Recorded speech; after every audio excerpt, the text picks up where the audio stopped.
Hello folks, it's Gordon here, I hope all is well with you. And this video I've called 30 years ago, Auditions. I've been distracted lately by the Winter Olympics, watching the Winter Olympics, and I'd forgotten that I was going to do this video as part of my series of talking about getting into the world of being an entertainer 30 years ago. Oof. So we're in March 2026 as I'm recording this video. So I'm talking about March 1996. Oof. Just sounding it is a long time ago. And in the previous videos in this series, which I started last year, I'd spoken about my first job in entertainment in the summer of 2025 at Chessington Water Adventures, then going on to do a panto tour over the winter/Christmas 2025 into 2026, based up in York, touring all around Manchester, Leeds, up to Newcastle. I've been to Scotland and then right up the north of Scotland. Superb, lovely. Now, the panto job I had secured via auditions while I was already working at Chessington. So I knew that when one job finished, I was going into the next. I couldn't do auditions while I was on the panto tour because I was up in York, Manchester, Leeds, the north of England, and right up into Scotland. And most of these auditions happen in London. So that was my first experience of getting to the end of the tour. And then what? You're unemployed. That's what then? Now, it was slightly easier to do 30 years ago. A lot of things were easier to do 30 years ago, even though, the internet wasn't a massive thing then.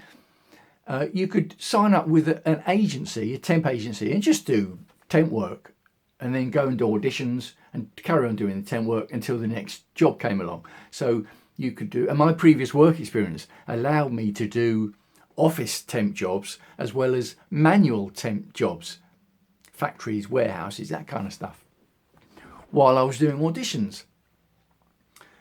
And I'm going to talk about two auditions in particular. While I was at Chessington still, one of the friends I worked with there, developed a friendship with, we went to audition for Butlins to be a redcoat, and neither of us got that job. I know, right? But I also auditioned for Pontins to be a bluecoat. And that audition was, I'm just trying to think where it was. I think it was up in London, and it was basically in a small office, not a particularly entertainment-based setting. So it wasn't a stage, it wasn't a theatre, it was in an office. A bit like a presentation. There was a couple of people from Pontins, obviously they were doing the audition, and rows of chairs, like a seminar, and a flip chart. So the people from Pontins gave us a bit of a presentation about Pontins, the company. It was all very odd, and we were all sitting there. Now, I had brought with me a little sort of entertainment suitcase full of props and my unicycle, which were skills that I had developed. This is important. I developed these skills over the summer working at Chessington, from the skills of working an audience, the crowd work, of a completely cold crowd as well, starting from nothing with regards to the audience being warmed up. You were doing the warming up of the audience.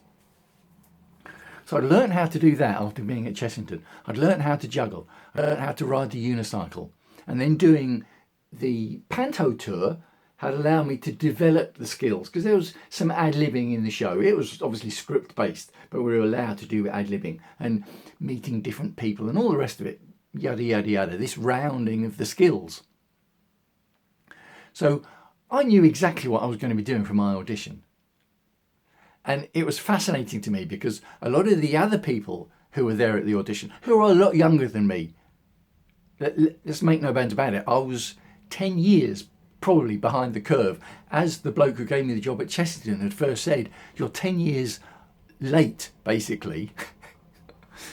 So there were a lot of younger people at the audition for Pontins. And some of them were shy, nervous, didn't really know what they were doing, didn't really have the skills. And to me, it stuck out like a sore thumb because I knew I did now have those skills.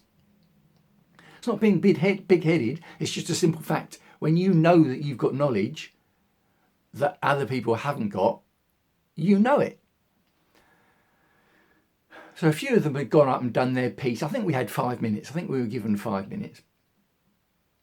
And there was a lot of song singing going on. People would press play on a tape recorder and start singing a song. Yeah, okay. And I went up and did my 5 minutes of bang, full. I had my props with juggling balls in and then bigger juggling balls. An old joke. 3-ball juggling. And no one would react to 3-ball juggling. And I'd say some people give you a round of applause for that and you get a smattering. Or no, save your applause for later. Real off-the-shelf gags that you get from the world of street entertainment. Real off-the-shelf gags. So I'd have a small set of juggling balls and then I'd have a set of juggling balls that were bigger, exactly the same colour, just bigger. So corny. And my unicycle.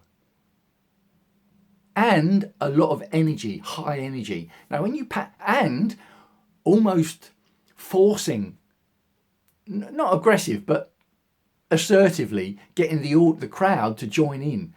Now in this case, it was the people from Pontins and the other auditionees. So I got them all to join in with me, whether they wanted to or not.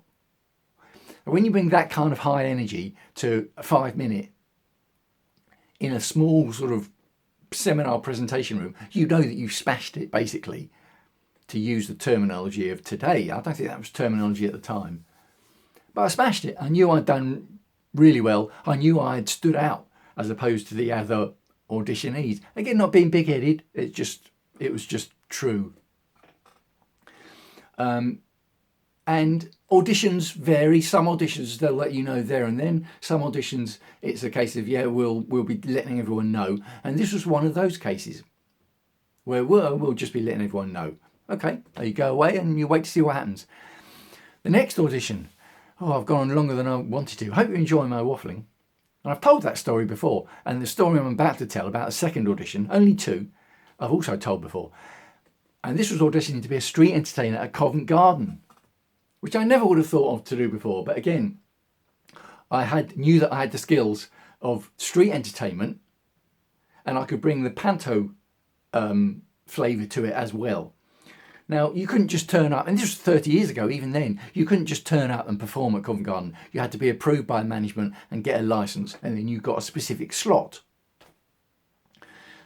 So I applied for an audition slot and they gave me a slot and said turn up, and this was at 10 o'clock on a weekday morning. They said do your audition at that time at the place and we'll be watching you. Okay, interesting. You never know quite what you're going to get with an audition. And it was a rainy day. I remember it. Grey, miserable, rainy spring morning. So I got up to Covent Garden on the train with costume, my unicycle and my entertainment suitcase full of props.